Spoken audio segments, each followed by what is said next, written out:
রাত 2টার দিকে আমার হাজবেন্ড কল করে বলল, তুমি খেয়ে ঘুমিয়ে পড়ো, আজকে আর আমি আসবো না, অনেক কাজ, আমি কাল সকালে আসবো।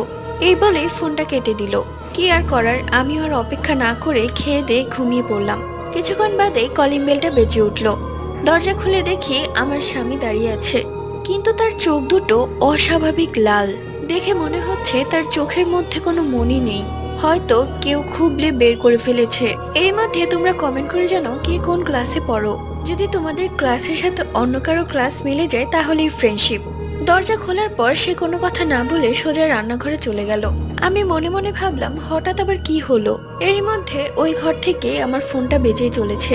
কলটা ধরতে ওপাশ থেকে আমার স্বামী বলল, তুমি রাগ করো না আর দরজা খুলো না, আমি কালকে সকালেই চলে আসব। আমি কলটা রেখে দৌড়ে রান্নাঘরে এলাম। এসে দেখি রান্নাঘরের তরকারিগুলো মেঝেতে পড়ে আছে, আর ঘরে কেউ নেই।